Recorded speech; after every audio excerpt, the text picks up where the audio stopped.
Here we are on the same building, just kind of a wing that juts out another direction. Here you can see the giant yo-yo, there's the red one, and the bowling pin on the next building over.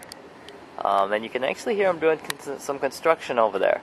I think they've used, looking at this, I think they've used some of the old buildings that were originally built, and they didn't tear them down, and they're refurbishing them into these regular hotel rooms. Regular, you know, double beds, regular room with a bathroom, like a typical hotel room. And what they're doing over here is they tore down the buildings and they built a new one. They built new ones, and these are going to be the family suites. I'm sure that they had to redesign because family suites are shaped completely different than a regular room. They really couldn't convert one into the other easily. So I think that's what's going on. And I walked over there last night. There's a sidewalk that runs all around the lake right here. And I walked over there on the sidewalk, followed it all the way around to where there's a barricade. A barricade that, you know, right before you get to where the sidewalk's going to continue. And it actually, they've continued the forms for the concrete for the building over there and stopped it in front of a couple trees, and then the sidewalk, of course, ends on this side. So I looked around the barricade, and it's kind of interesting that they're just going to continue this walkway, it looks like, on around the lake. So this walkway is just going to continue on around the lake.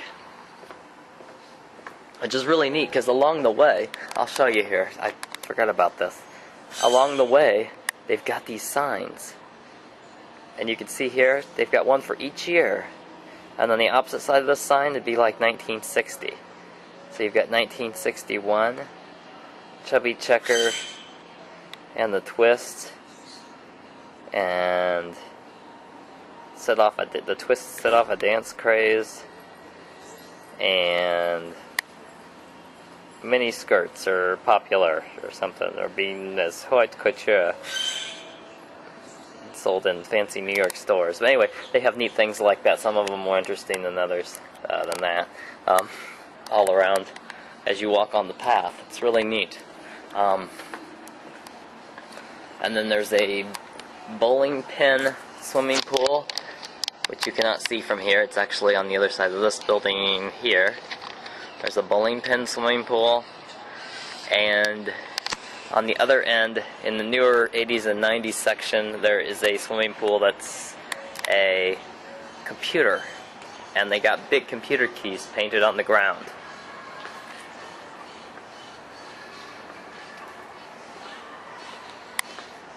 It's hard to believe how big this building is. Just keep going. We're kind of in back, and you can hear the maintenance cars, or little golf carts sometimes, coming and going. They beep when they back up. They're just golf carts that they take and constantly take the laundry and garbage and stuff out, as you know, all day long. There's staff working constantly to do all this stuff.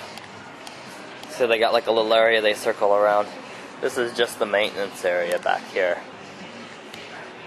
So even the maintenance areas are fixed up nice, and you see they've even used greenery to hide like pipes. They do really good with that. Big power transformers and stuff are like hidden in the bushes. They do a really good job of landscaping here to make you feel like you're not really there. And we circled around and we're back at our room. And there's our room there. And you see that even, this is how accommodating Disney is right here. Look at that. Braille on the room signs. I've never been to any hotel anywhere that puts Braille on the room numbers outside the door. I mean, that's just unbelievable. So who would think of that? I mean, even the elevators have Braille, and it's done in a good way. It's not those little print label makers that print them out and they stick them on the wall. I mean, they had this stuff metal formed with the Braille symbols on it. And this is the kind of stuff they've done. Soviets kind of destroyed them, and they keep fixing and putting more back in the window. I don't think housekeeping learns. They had this thing glued together to make this little dog. They do this with washcloths. And a lot of people collect these things. They take them home, and Disney actually is one of the few places where they encourage you to take the towels home. They actually expect you to take the towels and washcloths with you when you leave. Silly, but it's true. How many places encourage you to take the washcloths and towels? Only Disney. Only Disney would plan for people to take home their towels and washcloths. And the room decor has become so popular with so many people that stay here. They actually have a catalog that's just called the Disney Resort Collection, and it sells all the stuff you see in the rooms. Just about all of it you can buy for your home. So you can decorate your home to look exactly like a resort at Disney. This is the balcony right outside our room I'm standing on now. See, building 4 is where we are. Building 4, rooms 4101 to 4472. Okay, get some more later. More video later.